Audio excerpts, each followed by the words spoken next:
This week on Information Technology Leaders, Luther Carlson, Director of Strategic Alliances for Equarius. Now here's your host, Laura Schildkraut. Today's guest is the Director of Strategic Alliances for Equarius, a leading business and technology consultancy. He has a very diverse set of interests and accomplishments. He's been and perhaps continues to be a star football player, drummer, skier, mountain climber, and golfer. His career path, as you'll see, is far from a straight line. He's successfully worked with both family and friends and has made that difficult decision to select principles over dollars. He now finds himself a senior executive with a successful young firm where he's best known for his ability to foster healthy working relationships even in the most challenging situations. Please welcome Luther Carlson.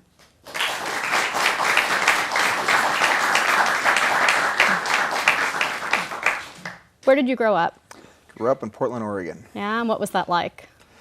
It was good. I was fortunate to be able to go to kindergarten, grade school, junior high, and high school all in the same area. Wow. So didn't move at all. That is pretty cool. How have you seen the area change? Oh, where I grew up? Yeah. I don't even recognize it. I remember playing in mud puddles where they were building shopping malls, where shopping malls are now torn down and a new shopping mall has been on top of it. So yeah, it's grown quite a bit down there. What are some of the values that you picked up that are kind of part of the person you are today? I would say principles is probably the most important one. If you, think about what principles mean is that it doesn't always make sense in the short run. You might make some decisions where others might think is not the best decision, but I think you really have to establish what your guiding principles are going to be as you go forward in your career and your personal life, and I think as long as you stay tuned to those, you'll be okay. What were you like in high school? I like to enjoy life quite a bit. And that means what? I was probably considered a rowdy. Okay. I played football, I played the drums, ran around with some fun people, and just enjoyed high school quite a bit. Mm-hmm. And on the academic side? I was an underachiever. I always had the philosophies like I'm not going to try. I was always in the advanced classes and all that, but I never tried, and thought as long as I get into college that I wanted, it doesn't really matter anyway. Not the best attitude to have, by the way, but I was pretty young. And where did you end up going to college? I went to Pacific Lutheran down in Tacoma. What made you decide to go there? My dad went there, my sister went there, my brother went there. I got four cousins that went there, so it's just named Luther, I almost have to go to PLU. So it was kind of in the blood. Okay. And what was your major? I majored in business administration, had minors in information technology, and also in psychology. How did you know back then that that's what you really wanted to go into? You know, I don't know, to be honest with you. I know that I really enjoyed business. I really enjoyed computers. And I just kind of had a hunch back then that if I were to really understand technology first, and then maybe got more in the business side, that the transition from technology to business would be easier than vice versa. So really made a decision when I graduated, to really focus on the technology side, which I pretty much did for the first 10 or so years of my career, and then was able to work my way over to business in the latter part. Is there anything that you wish you'd done more of in college, in retrospect? Paid more attention to? Study. Yeah. Yeah, seriously. It's, yes, I said it kind of jokingly, but also too is, I think college can only prepare you so much. It's like when you graduate and you're out there, you're sitting at your desk and you have an assignment, there are no extensions. And it's just the writing, that's the one thing is just, I think I probably would have studied more in hindsight, is the writing, because writing is such a critical part of any sort of business environment, whether you're on the business side or on the IT side. What I think is kind of interesting is that writing for a while wasn't quite as important, and then now with email becoming so prevalent, it's become important again. It's become almost a more important skill than doing some of the verbal communication. That is very true, because now with email is used so much. I don't know how many emails I get a day, but I get quite a few. And email almost becomes an extension of your phone in a lot of ways. And you do I have more conversations over email than I do over to the telephone right now. I also find that it takes me a lot longer to respond to voicemail messages than it does to email as well, which is very different from what it was even 5-6 years ago. No, it's very true. So when you were looking for your first post-college job, how did that recruiting process work? Probably the environment was very similar to what it is today. It was in 1987, and inflation was pretty high, unemployment was extraordinarily high, and back then it was the whole mail merge concept was a brand new paradigm. So I had a database full of contacts and my form letters, and I think I probably sent out 150 letters and resumes and everything else, and it took me a while to find a job, probably 5 or 6 months. Now, didn't you have an internship with Microsoft? Yes, I did. I actually worked at Microsoft while I was going to college in the summertime in the warehouse. So my official first starting day at Microsoft was in 1984. But I was on the assembly line. I worked various jobs. And in 1987, I did an internship my senior year. I was a programmer's assistant for Microsoft Works version 1.0. When we worked with the Excel team 1.0, we had conversations around what was going to be the hotkey for file, the F for file, E for edit, and everything else. So it's just been a phenomenal transition to be a part of that. Yeah. Yet you decided not to go work for them, or did it just not happen? Well, if I would have known in hindsight how successful they would have been, I probably would have elected to really try to stay on. But the jobs that I wanted, I quite frankly wasn't qualified right out of college, and so decided to see what was life outside of Microsoft at that point. And what did you end up doing? First job was with Bayliner up in Arlington, and I was a COBOL programmer. I don't know if we even teach COBOL anymore, but it's COBOL, CICS, MVS, TSO, JCL, all that happy stuff. These guys don't even know what carbon paper and punch cards are. Yeah, well, not punch cards. I wasn't quite there, so. But we had to map out, the CICS screens and everything else. It was all green screen technology still, so you had to map out every bit what character was going to go in there, so pretty tedious. Yep. And did anything surprise you about that first professional experience? Yeah, I realized it wasn't really what I wanted to do. And just sitting down for me and just coding all day was just not my idea of fun. That was just not the way that I was wired. There's nothing wrong with it, obviously. And it was just kind of the realization, it's like, I'm out of school. This is it. This is it. And I'm not really doing what I really enjoyed doing. I loved computers, I loved technology, but sitting down and pounding the keys all day wasn't my cup of tea. Is that why you ended up leaving after about 5 months? Yeah, that was a part of it, and the other part of it was I had a job offer from Sealand Services, which is a steamship container line, and the job opportunity was just it was a combination of technology and business, and it was for one of their smaller divisions, and so it was an extraordinary opportunity. And what was your role? I ended up being their marketing systems manager. Translation, since it was a $280 million a year division and like a $6 billion a year company, one of 4 divisions, I was essentially their IT manager as well. So I did everything from just market analysis and market reporting to working with the sales team and the ops team as far as with their systems and being the liaison between our IT department in Newark and our offices out here in Seattle and Alaska. Now, unless I'm missing something, you did a little bit of work at Microsoft and you did 5 months of COBOL programming. Yeah. That suddenly put you in the position of being the IT manager for this company? Was that as big a job as it sounded? Yeah, towards the latter part it was. And that was after proving myself after a couple years. They had pretty cryptic reporting system. The reporting systems for Sealand were based on international requirements as opposed to domestic, and they're quite different. And so was able, with the help of IT, to, how much revenue they're getting per container, how much margin they're getting per container, pretty fundamental stuff. So I was able to do that, but it branched out. I was responsible for rolling out their email systems to 5 states, 120 some odd people. So it was, and then their EIS system, Executive Information System, was also responsible for rolling that out as well. But again, it was more on the facilitation. I was the business owner of the requirements. And the last project I was there, we worked on an automated rating system for some of our freight bills. Some of the contracts were so complex it took somebody over 16 hours to rate. And our customers knew that if they appealed the bill, that it would be another 3 to 6 months before they were actually able to have to pay the bill again. So it was a business practice. So we worked on that, and that was really interesting. Now, you had some technical experience, some programming, and then you also had some systems analysis experience from your earlier days with Sealand. Did you feel it was important to you to have that much background in both of those areas before you became a manager? For what I'm doing today, absolutely yes. If development was more of where I wanted to go in life, then I would say probably the business side would not have been as important. But again, I had this vision as far as having the business side and the technology side was really where I wanted to play, was right in the fence. And so being able to have experiences on both sides was very helpful.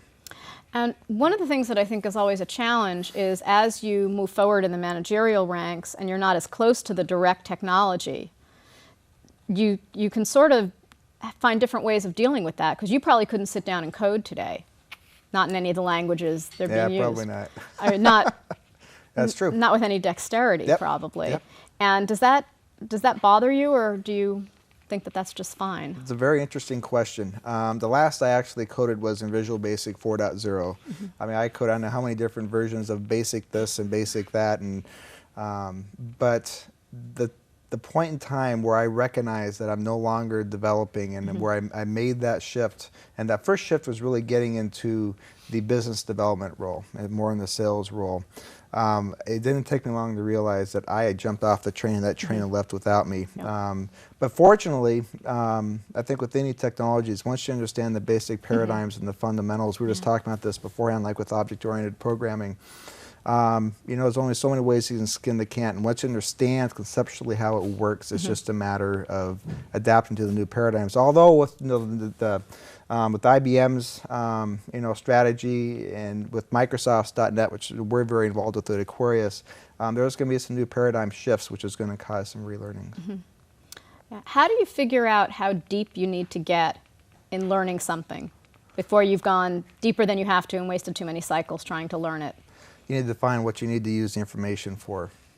It's very important. Like for myself right now as Director of Strategic Alliances at Equarius, I have responsibility for managing and fostering the overall partnership of Microsoft. And so we do a lot of stuff with their corporate offices, with some of their key product groups, like around BizTalk is one product that we do a lot of stuff with.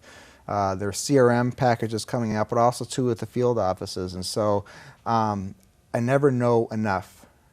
I know that because I can't. There's just not enough hours in the day. We have very smart people who that's what they focus on, and so I just make sure that I know enough that I can carry on the conversations and I can have dialogue if they want to engage in some sort of strategy discussion or something like that. But you need to be able to, time is becoming more and more important, and I need to be very careful how I invest my time, even just on what journals and articles that I read. And kind of back to the Sealand experience, you left that after 4.5 years, so that was obviously a better experience than your prior position. What were the circumstances under which you left that job? They gave me an opportunity to take a skiing sabbatical in Utah for 3 months. They did? How did that come about? They, the Alaska division was consolidated into the larger Pacific division, and the whole idea of marketing systems, the new CEO at that time then did away with that concept. So if you put those two together, it was through one of their, I think the second of their fourth reorg, there was not a position left for me there, so I went skiing. So you decided rather than go look for another job to do other things. And was that a good decision? It's the best one I ever made. Yeah? Why is that? Just to, the first 6 years, 6 years of my career was really intense. I didn't really realize how much I'd kind of sucked my heart and soul and emotion into it. And I just remember after 6 weeks of skiing in Utah, the first 6 weeks, every week was just a little more relaxed. Like, I don't know, is that wound up? And next week the same thing happened. And finally I broke my shoulder and I went to the hospital, and the nurses go, "Oh my gosh." I go, "What? Your blood pressure?" I go, "What's wrong?" I go, "It's low." I go, "Is that bad?" I go, "No, that's really good." But that right there was, that's when I realized how important it was, because before that my blood pressure was on the higher end. And so the lesson learned from that, just, you don't work to live. Or I'm sorry, you don't live to work. You work to live. And that's really important to me. Were there any other insights that happened during this professional hiatus? That I really enjoy the mountains, and I really enjoy skiing. It was 3 months of no phone contact, no TV contact, didn't know anybody, and it was just essentially me, myself, and my skis, and just had a really good time. So yeah, there's probably little stuff here and there, but pretty much just came back refreshed and ready to engage in my next cycle. And what was that? I came back, and a consultant that I had hired when I was at Sealand for the latter part talked to me about joining his consulting firm that he was starting. I elected to start off on my own first, and so I was the sole proprietor for 15 months and just utilized the contacts that I had created when I was at Sealand within the transportation, the shipping industry, and was able to eke out a living for 15 months. But then I ended up joining him and with his firm, and I was a partner in his firm for 4 years. What kind of projects were you doing during those 15 months? We did everything from system design. There was a shipping company, actually they were a tug and barge company, really old systems, and they needed to know how to get from A to B where they wanted to be. So it was just pretty much doing the gap analysis. And so I just went in there and really documented what they were doing, where their systems were, documented what they needed to do to get to the next level. Wrote rate bill freighting systems for some freight consolidators. Did some work for Microsoft, just doing some editing, if you will, as far as some Excel documentation. So just pretty much did a little of everything. And then toward the end, though, I knew that I was going to be hooking up with this other guy. So my efforts really focused more around subbing for their company, around various programming and GIS technologies. And what were the positive things for you about that partnership? That's a loaded question. Yes, it is. I learned in a lot of ways what worked, and a lot of ways what doesn't work. I think I left because of some ethical situations there that I had to You left face. this partnership that you were part of. And left a lot of money on the table. I'd invested, I don't remember more than maybe 2 or 3 3-day weekends in a period of that 4.5 years. But there were some ethical things going on that I simply could not live with, and I did not want to live with. And so I made that decision. Actually, I consulted with a family member and elected that the principles, going back to the principles, was more important than any other monies or anything else. And so from that, I decided to leave. But during there, though, I learned a tremendous amount as far as what it takes to run a business. How do you run a business? How do you engage customers? How do you sell? How do you manage? How do you deliver? So it was overall, I chalk it up to grad school. Yeah. I think when you work for a larger company, you forget all the little things that are being provided for you. And when you're on your own, somebody has to do all those things, and it's you. Yeah, that's the one thing that I realized, especially working for Microsoft during school, then Bayliner, then Sealand, they're all very large companies, is sometimes your view of the world is this pretty narrow view and narrow focus. And especially if it's your first experience out of school, there's a lot you don't realize. And so, toggling back and forth, I don't think everybody has the opportunity nor the desire, but for those who desire to go or have the opportunity of going both large and small, I think you learn a lot from working both sides. It's one of the things I try and encourage students in internships to do, to try and get an internship with a large company and an internship with a small company to see where they fit better and which kind of environment is a better fit for them. Oh, absolutely. You'd said that there were some ethical things. Now, everybody has their own personal ethical boundaries. Can you give us an example of a couple of the things that bugged you? Using other people's money. Okay. Just spending money you didn't have, and so you're not. Yeah, so it's just money is one, and then the other one is just the treatment of people, which is probably ranks up there at par, if not even greater. And just there was some manipulation going on, deceit going on, and just had no place for that. So that had to be kind of a difficult decision to turn your back on something, not just leaving all the money on the table, but also emotionally to leave behind something that you started. Was it, or was it there was no other choice for you? No, it was very hard. And I remember calling my Uncle Paul.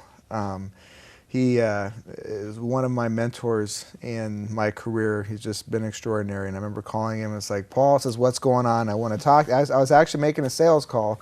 At Safeco Insurance, and I was driving back, and I was so bothered. I was like, I got to talk to you because I want to make sure that I'm not reacting emotionally, and I'm doing the right thing. And he goes, he's a deep booming voice, Luther, 1 or 2 times in a man's life that will determine who you are. And if you go against your principles now, you can never get them back. That's all he said. That's all I needed to say. Yeah, but it was still very tough. I had, I think I literally, psychologically, clinically hit burnout. And for a period of 9 to 12 months, I didn't realize how far I'd exposed myself. And there was definitely some healing that had to take place from that. And where did you end up doing that healing? I went to go work for Uncle Paul, as a matter of fact.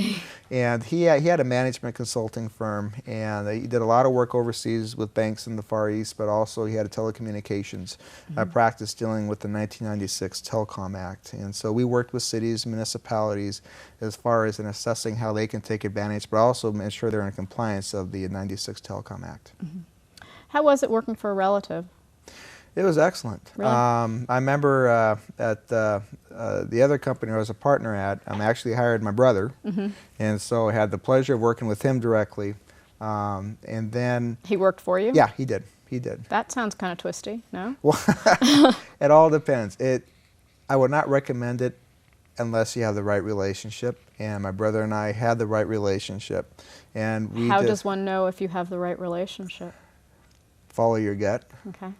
And we were best friends before, I think, and we were best friends afterwards. So it turned out well. But no, when we would get frustrated, we kind of had a policy because we spent so many hours, both he and I.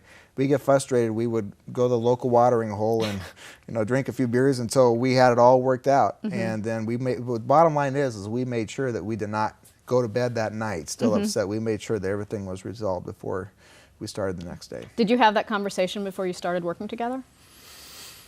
No, that was just naturally happened. So, but working for my Uncle Paul was phenomenal. He, I mean, his career. He actually taught here at the U many years ago in engineering, but he was a CEO of the Oregon Graduate Center. He built that up to a large complex. He was one of the top 5 executives at Honeywell Corporation. He's turned around some of the largest banks in the Middle East, and so to be able to benefit directly from the mentorship of him for the period of a year it was a very rare and exciting opportunity. Yeah. It's kind of interesting if you sort of look over your career. The first time you needed to heal, you went skiing, and the second time you needed to heal, you went to Uncle Paul and did it there. Different ahas from that experience? Well, yeah, with Uncle Paul I didn't realize, I mean, that was really happening until hindsight, and after a year or two after I left, I actually took him out to lunch to thank him, because I just had realized, what he had done.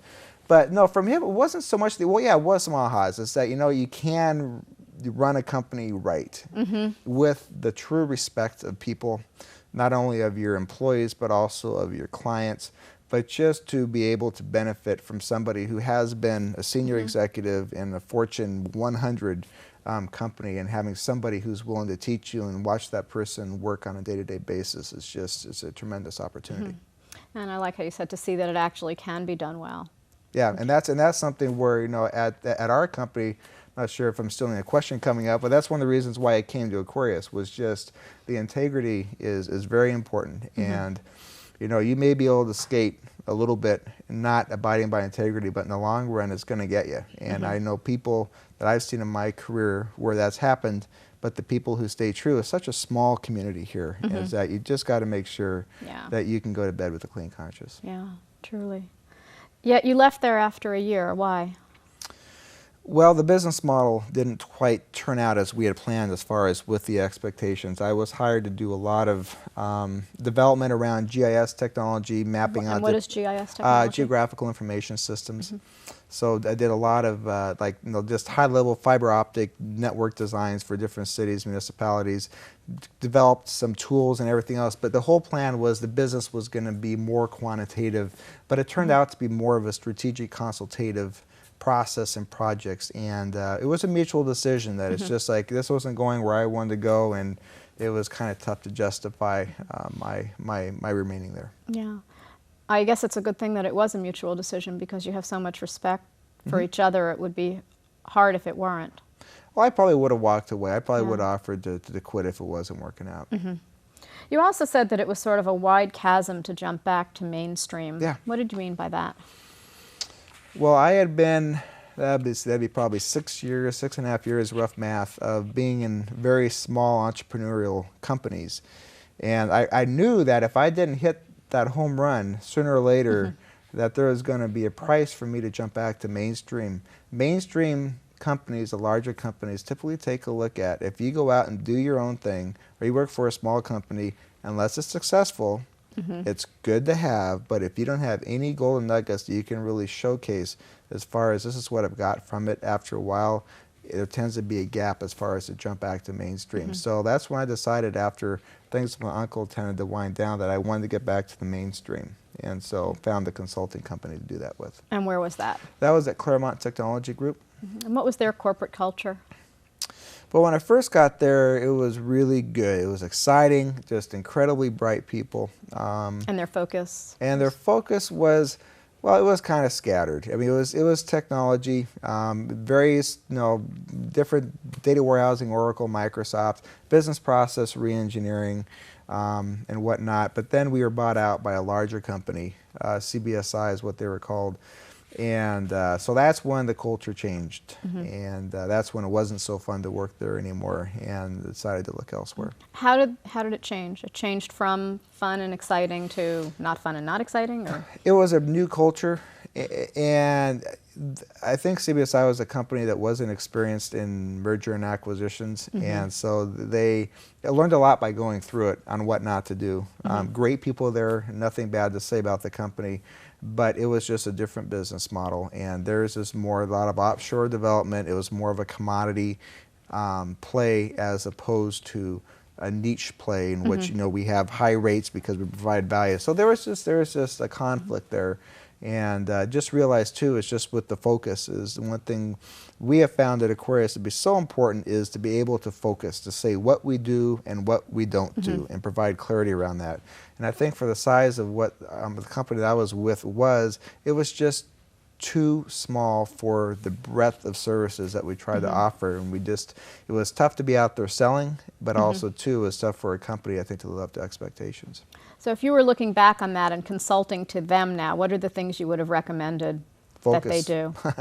Put your stake in the ground and really rally around and make sure that you have a team of really, really good. They have some things that they did very, very well, but they just tried to do too much. So you told us that you took the position with Equarius because of the people. How did you know that about the people? Well, I had worked with the president, I went to college with, my apologies, with the president, Mark Miller. And I've known him, since we were, I guess, still teenagers at that point, sophomore in college. And we had kept in contact throughout the year. And so I knew what he was all about, and just that goes a long ways. But just going and meeting the people and talking to the people that I interviewed with, it became very, very clear is that one of the key fundamentals as far as why the company was formed was because of integrity. And that was a seller for me. Now, when I first met with those people, which was a long, long time ago when they were 5 people in a tiny office, the company was named Equarius, not Equarius. Right. Why was that change? Well, it was named Equarius because they were working for another consulting firm together when they were talking about creating Equarius, and that was their code name. And so when they decided to come out, what's the name? It's like, well, let's use Equarius. But people were confusing us with water engineering and everything else, and so we did an ingenious thing and changed that A to an E for e-commerce and everything else, and so now we're Equarius. Yeah, and that still feels like the right name? Yep. Yeah, we got good name brand around that now, and people are starting to recognize that, especially here in the Northwest, but also too starting down the West Coast of California. And once you build brand identity, it's really, really tough to change it. So we're going to stick with it. Yeah. One of the things that I had spent a lot of time thinking about when I was running the e-business program at the University of Washington was whether the concept of e-business is going to be sustainable as a separate concept, or whether it's just going to be business. What would be your thoughts on that? E-business. Well, it really depends on how you define what e-business is. Before you had B2C and you had B2B and B2A and business B2X to consumer, and all that. Yeah, consumer to consumer. Yeah, the business to business and all that. The bottom line is computer A is going to talk to computer B. And whether it's internally within an organization which is called Enterprise Application Integration, EAI, that's the buzzword there, or if it's with a trading partner down the supply chain, or if it's just a trading partner, more the B2B side, yeah, e-business is not going anywhere. In fact, I would argue that we are probably at the launching pad of a whole new generation as far as what e-business is going to be.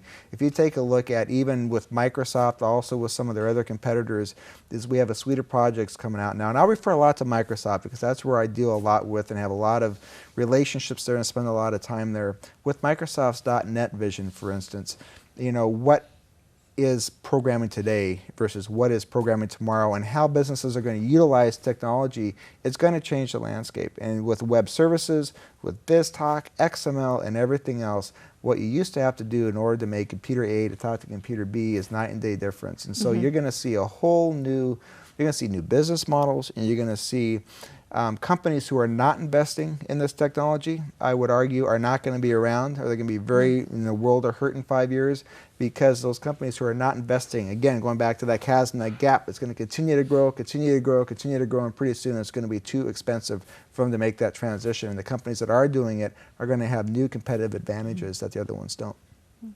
So you knew you wanted to be in this part of the business, and you knew you wanted to work with these folks. What was your first role with the company? First role is with, we were a business partner with Concur Technologies. It was an expense management company. And so it was to go out there and build a delivery practice around that and to expand that throughout the country. And so we did that, and we had great traction with Concur, but Concur, they're doing fine now, but they had to do some re-engineering, if you will, as far as with their own business model. And so partners, unfortunately, did not play into that spectrum. So we still have great relationships with Concur. But at that point in time, pretty obvious that this was not going to be a viable business model for Equarius. What are some of the things that you did going in there as a senior person to gain the respect of your colleagues? It's not about talk, it's about actually doing. And there are a lot of people out there who can talk, but it's also too is being honest, you know, with people as far as setting expectations, what you want to achieve. Like I know for myself, when I was at Equarius, I mean, I had pretty high ambitions as far as with Concur because everything was going great before the business model change, and I set some pretty high expectations, and just realized that you need to set, as far as its credibility, you need to set expectations at a level which you feel you can achieve. And it's just doing what you say you're going to do and to be consistent. I think it also has something to do with letting people know if you're not going to be able to deliver for one reason or another. Saying something sooner rather than later. Absolutely. Also builds some good credibility. It builds good credibility, and that ties really into the clients. And that's the nature of IT, is things happen. There's nothing you can do about it. But you need to be proactive in your communications with the client, because as soon as you're trying to hide something, they uncover it, then it's dishonesty. It's not communicating, then it's dishonesty. So the Concur thing didn't go the way that everyone hoped that it would end up going. What was your next role with the company? The next role was Director of Strategic Alliances, which is what I'm still doing today, and that was probably 2.5 years ago. And but it was kind of funny. Then it was kind of like, okay, well, who should I talk to, you know? And just at that point in time, we came to the recognition we had to re-engineer ourselves from going more of a value-added reseller of VAR, you know, for some select vendors, and just like a CRM delivery organization. We need to reorganize ourselves to be a solution-driven organization that really is out there solving business problems. But that was that was a long and tough process to go through. We have done it quite successfully, and I'm very proud of the work that we did. So the first part of my job was really, we knew Microsoft was in the fray, so I started just banging down the doors there and establishing relationships, but I was also working with other members of the management team to really defining what our future strategy is going to be. One of the things that you said is that before you could determine who to play with, you have to determine who you are. Yeah. Okay, so who are you? We are a systems integrator that really focuses in on helping business meet their business needs through technology. And that can cover a wide range of technical services, not saying we're going to do everything. Primarily what we do from a technical standpoint, really goes down. I call it like you operate on the spinal cord and the backbone. It's around the integration layer. It's around the BizTalk. It's around XML. It's around web services. And then also too is if we have a concept of a connected enterprise is what it is, and really what it is just it's real-time communication and relationships between partners, employees, and customers, where as opposed to point to point.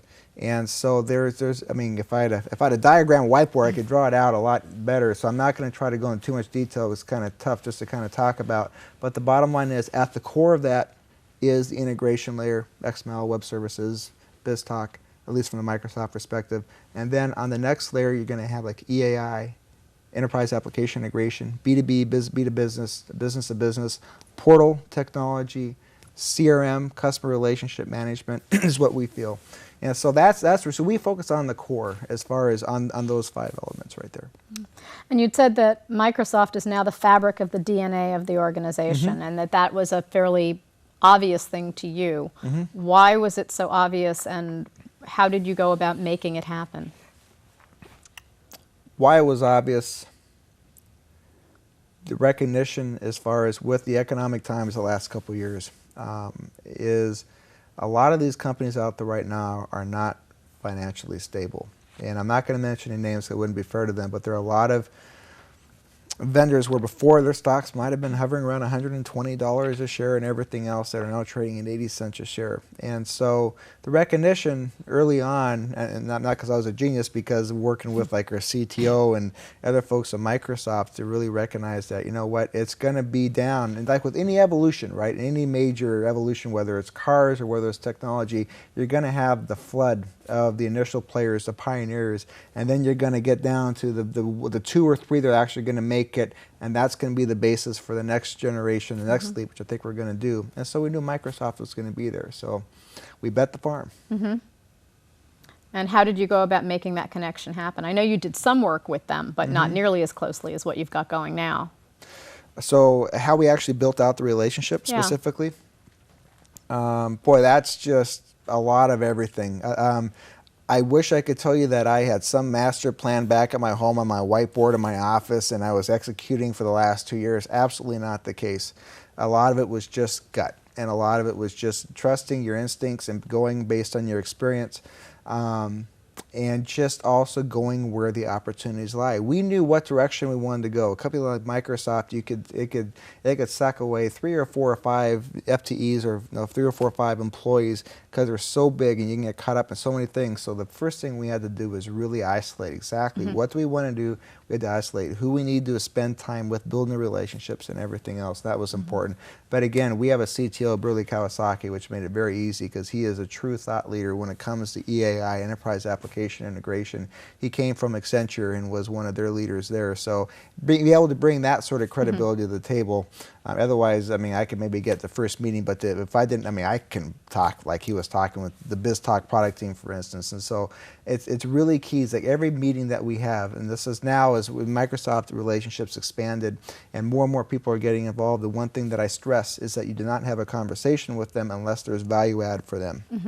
And I think just maintaining that principle throughout the relationship. You know, they know when we talk to them, we're not going to waste their time. We're going to provide value. Because otherwise you don't get to talk to them again. No, you don't. You get 1 try, maybe 2 if they like you, but they get 300 emails a day and they're way too busy to spend any time just chatting.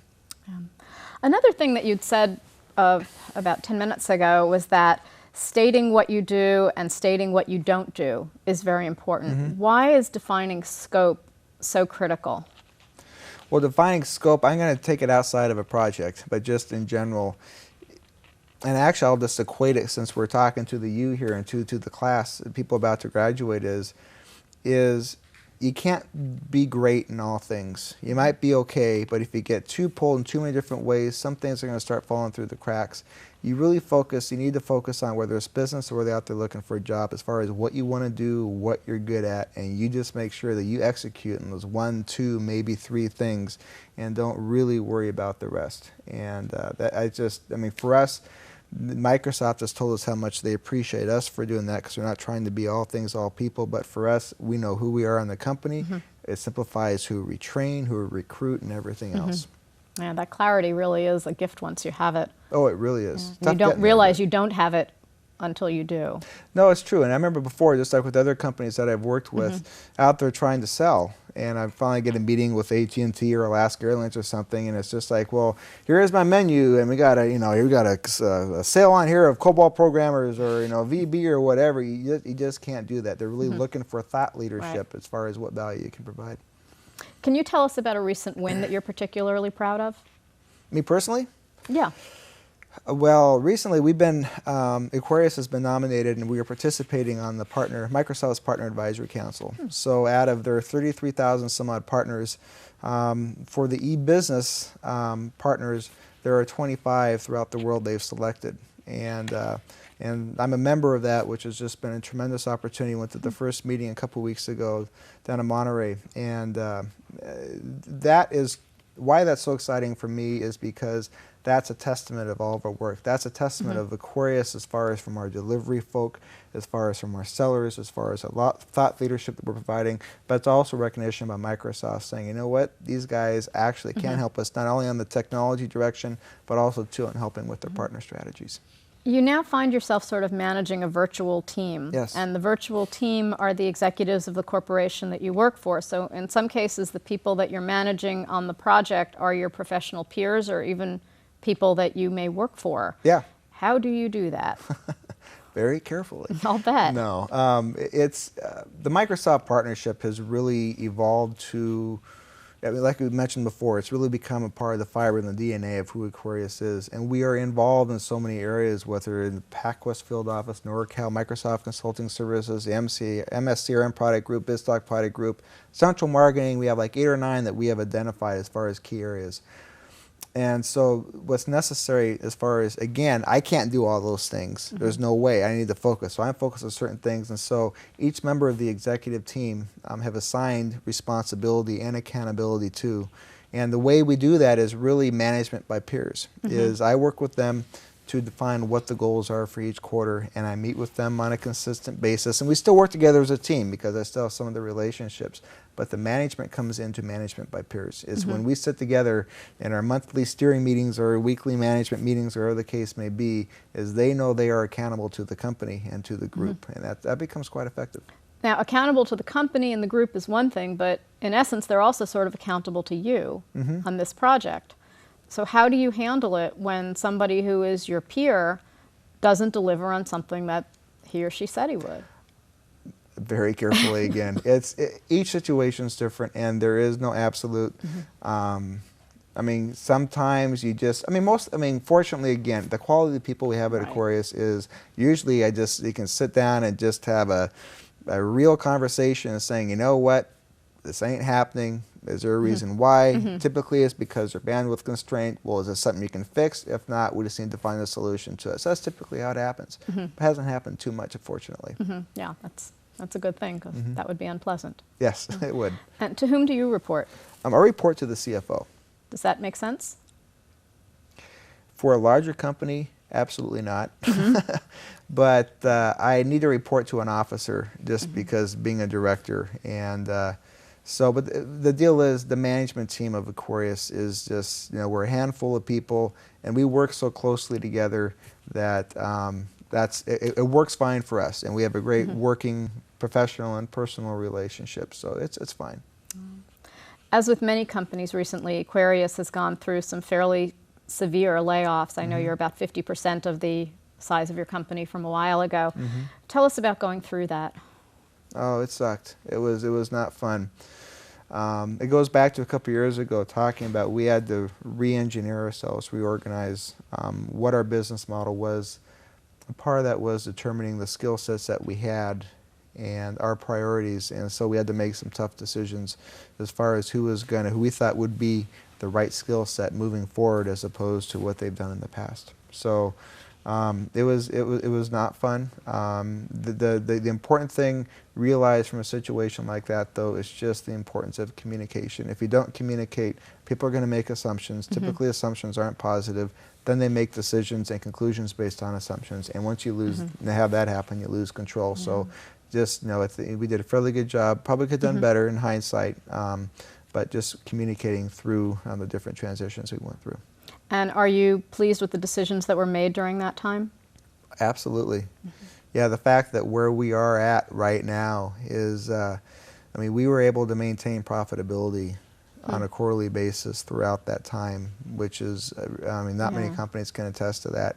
And the fact that we were able to strengthen our position with Microsoft, and we really were able to, while we were going through this part, really planting the seeds and setting the roots as far as for moving forward now, as far as with the growth, which now we're starting to see. We're actually growing now, and the fact that we're growing in these economic times is, I mean, that's pretty good. After having had to lay so many people off, is there something that sort of sinks in your stomach when you hire someone, or are you just excited and positive about it? Yeah, we want to make sure that this person, that this is the right decision. I mean, really, you got to remember the business model before, it's not just Equarius, this was with everybody. It's almost like building ye will come. I mean, we literally, I mean, the business was coming in so fast, it was just like, let's pick a revenue target, how fast do we want to grow? And we would grow that much, and so it was more, you know, how fast could we hire people and train people and get people ready? And that worked fine. I mean, that was a great business model while it sustained, but that's not the case anymore. And I mean, almost, I mean, it's good old business again. You have to actually have a business model, and you know, that makes sense. So now when we hire, we make sure that we have the backlog that's necessary to sustain those these people in the long term. Because I know you don't want to go through that again. Absolutely not. Yeah. How would you describe your management style? Oh, I don't know. What you see is what you get, I think. I like to be direct with people and open, but I expect the same in return. I base a lot on trust. You know, there's the saying, you know, a trust takes a lifetime to build and just a second to lose, and that's very, very important to me. So the people who have proven themselves as far as just you know, being able to, again, being consistent and doing what they're saying, it really goes a long ways. But it just, you know, I think it really comes down to mutual respect. And which of your skills do you think have been most important in your success? My ability to network, most definitely. I can't emphasize how important that is. I mean, we have, I would not say I'm the best networker at Equarius. We have a salesperson, and she is just phenomenal. She knows everybody in Seattle, but how she's done that, and this is something to keep in mind as everybody builds their networks here, is she talks to people, she finds out where they're at, she keeps that in her mental database and everything else, but she hooks people up with Joe, with Mary and Sue and Betsy and everything else based on the need, whether they're hiring or whether they need whatever. And that is so incredibly important.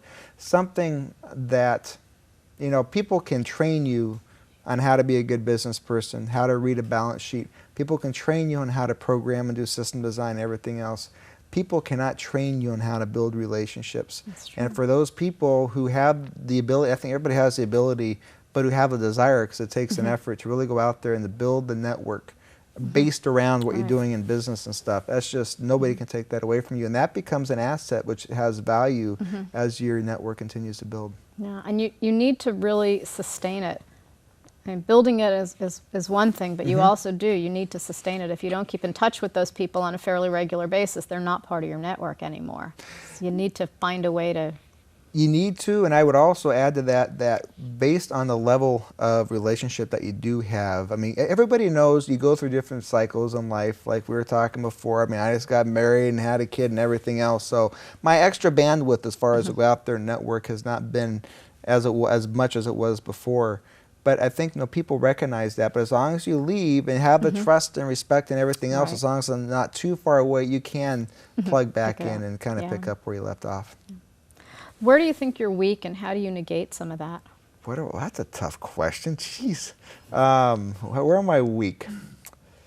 I would say probably trust people sometimes too much.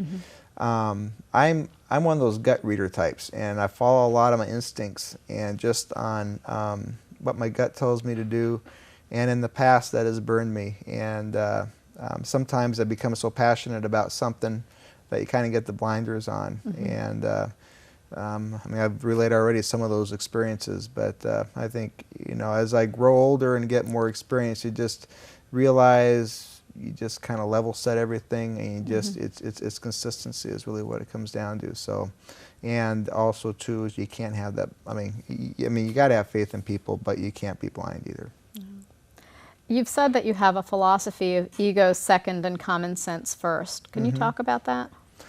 Yeah, with a company and also with individuals is there are a lot of companies out there, especially in the consulting. I would say less so now versus a couple years ago, where their ego got in the way and lost sight of really what they're in business for and really what's practical for the customer and for a business model. So from a business standpoint, you really need to have what makes sense. And common sense is, fortunately now it's becoming more and more as far as most people's business strategy thinking, but it was lost there for a while.